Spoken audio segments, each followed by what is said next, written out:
Hi friends, ఈరోజు మనం గంగాసాగర్ యాత్రను గురించి తెలుసుకుందాం. గంగాసాగర్ భారతదేశంలోని గొప్ప తీర్థయాత్రలో ఒకటి. గంగామాత ఈ ప్రదేశంలో సముద్రంలో కలుస్తోంది. ఈ ప్రదేశంలో సాగర్ రాజు యొక్క 7,000 మంది కుమారులు మోక్షాన్ని పొందారు. భారతదేశంలోని నదుల్లో అత్యంత పవిత్రమైన నది గంగోత్రి నుంచి ఉద్భవించి పశ్చిమ బెంగాల్ గుండా ప్రవహించి సముద్రంలో కలుస్తుంది. ఈ గంగా నది సముద్రంలో కలిసే దేశాన్ని గంగాసాగర్ అంటారు. ఈ ప్రదేశం అన్ని వైపుల నుంచి సముద్రంలో చుట్టుముట్టబడిన ఒక ద్వీపంలో ఉంది. అందుకే దీన్ని సాగర ద్వీపం అని కూడా పిలుస్తారు. మకర సంక్రాంతి నాడు ఇక్కడ ఒక పెద్ద జాతర జరుగుతుంది. లక్షలాది మంది భక్తులు గంగా స్నానానికి వస్తారు. సంక్రాంతి నాడు ఇక్కడ స్నానం చేస్తే 1000 ఆసనాలు వేసిన పుణ్యం, నెయ్యి దానం చేసిన పుణ్యం లభిస్తుందని చెబుతారు. కుంభమేళా వెలుపల గంగాసాగర్ అతిపెద్ద తీర్థయాత్ర. ఇక్కడ వందలాది మంది ప్రజలు పవిత్ర స్నానానికి వెళుతూ ఉంటారు. హిందూ మతంలో ఇది మోక్షధామం అని చర్చించబడుతుంది. ఇక్కడ మకర సంక్రాంతి సందర్భంగా ప్రపంచం నలుమూలల నుంచి లక్షల మంది భక్తులు మోక్షం పేరుతో ఇక్కడ స్నానానికి వస్తారు. మరి ఈ వీడియోలో గంగాసాగర్ గురించి మొత్తం సమాచారం తెలుసుకుందామా? పశ్చిమ బెంగాల్లోని 24 పరగణ జిల్లాల్లో ఉన్న తీర్థయాత్ర స్థలంలో కపిల్ ముని ఆలయం ఉంది. అతను రాముడు పూర్వీకుడు మరియు ఇక్ష్వాకు వంశానికి చెందిన రాజు సాగర్ యొక్క 60,000 మంది కుమారులకు సహాయం చేశాడు. గంగాసాగర్ యాత్ర వందలాది యాత్రలతో సమానమని నమ్ముతారు. ఇక్కడికి వచ్చే అదృష్టం అందరికీ ఉండదు. యాత్రికులందరూ గంగాసాగర్కు మళ్లీ వస్తుంటారని ఒక ప్రసిద్ధి. పౌరాణిక కథనం ధృవీకరించింది కూడా. అయితే ఇక్కడికి చేరుకోవడం ఇప్పుడు కష్టతరంగా మారింది. సముద్రం చాలా పాతది. అలలు, కుండపోత వర్షం, ఈదురుగాలులు వంటి విపత్తులు ఇక్కడ ఎప్పుడూ జరుగుతూనే ఉంటాయి. అందుకే ఎవరికైనా ధైర్యం ఉంటే జీవితంలో ఒక్కసారైనా గంగాసాగర్కు వస్తారు.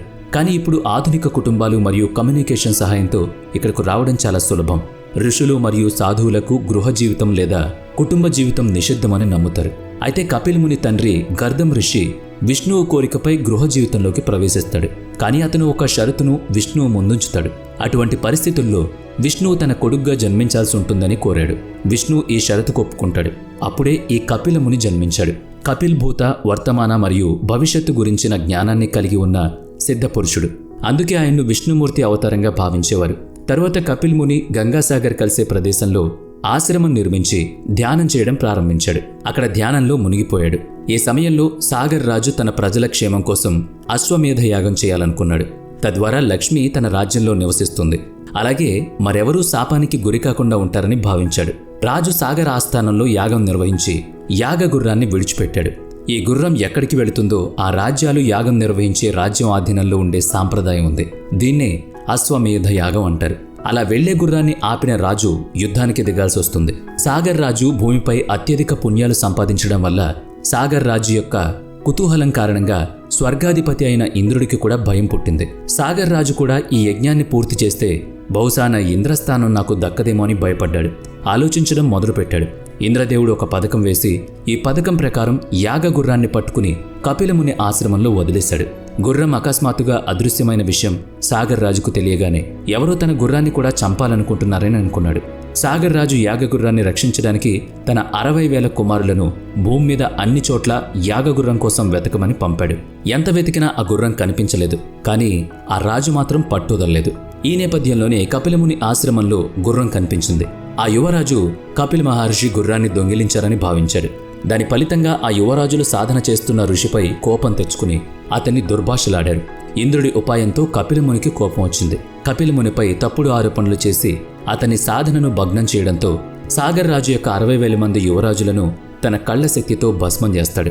మహర్షి శాపం కారణంగా అకాల మరణంతో వారి ఆత్మకు మోక్షం లభించలేదు. కానీ చాలా సంవత్సరాల తర్వాత రాజు సాగర్ మనవుడు అంటే రాజు భగీరథ క్షమాపణ చెప్పడానికి కపిలముని వద్దకు వెళ్ళాడు. భగీరథ రాజు ప్రవర్తన వల్ల కపిలముని ప్రసన్నమయ్యాడు.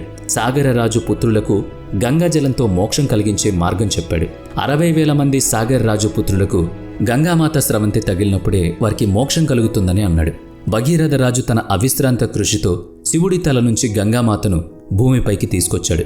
మకర సంక్రాంతి రోజున గంగ తన పూర్వీకుల ఆధీనంలో ఉంచబడింది. ఇది అతని ఆత్మకు విముక్తి, అలాగే శాంతిని ఇచ్చింది.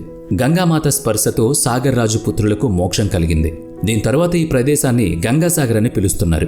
అందుకే గంగాసాగర్లో స్నానం చేసిన వ్యక్తికి స్వర్గంలో స్థానం దక్కుతుందని ఒక నమ్మకం. హిందూ పంచాంగం ప్రకారం గంగ భూమిపైకి వచ్చిన తేదీ ఉత్తరాయణం లేదా మకర సంక్రాంతి. అందుకే ప్రతి సంవత్సరం మకర సంక్రాంతి నాడు ఈ మోక్షదాహి ప్రదేశంలో లక్షలాది మంది ప్రజలు మోక్షాన్ని పొందుతారు. స్నానం చేయాలనే కోరికతో గంగాసాగర్ మేళకు చేరుకుంటారు. పశ్చిమ బెంగాల్లో నిర్వహించబడే అతిపెద్ద ఉత్సవాల్లో ఇది ఒకటి.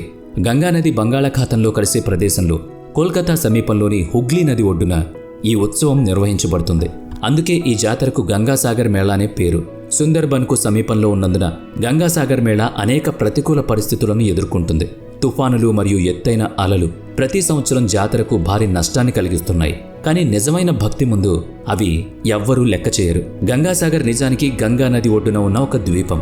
మీకక్కడ బస చేసేందుకు హోటళ్ల సౌకర్యం కూడా లభిస్తుంది. గంగాసాగర్ ఎలా చేరుకోవాలో మీకు చెప్తాను. అన్నిట్లో మొదటిది, మీరు గంగాసాగర్కు వాయు మార్గంలో రావాలనుకుంటే సమీప విమానాశ్రయం కోల్కతాలో ఉంది. మీరు గంగాసాగర్కు బస్సు లేదా ప్రైవేట్ ట్యాక్సీ ద్వారా కూడా వెళ్ళొచ్చు.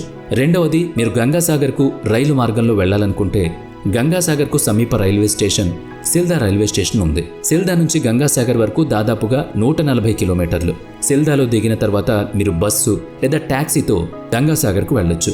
మూడవది, మీరు గంగాసాగర్కు రోడ్డు మార్గంలో వెళ్లాలనుకుంటే పశ్చిమ బెంగాల్లోని గోల్ కహాన్ వివిధ రాష్ట్రాల హైవేలకు అనుసంధానించబడింది. మీరు కోల్కతాకు బస్సులో సులభంగా చేరుకోవచ్చు. అక్కడి నుంచి మీరు ట్యాక్సీ లేదా బస్సుతో గంగాసాగర్కు చేరుకోవచ్చు. అక్టోబర్ నుంచి ఫిబ్రవరి వరకు గంగాసాగర్ సందర్శించడానికి ఉత్తమ సమయం. తప్పక ఈ దర్శనం మీకు మోక్షాన్ని కలిగించొచ్చేమో.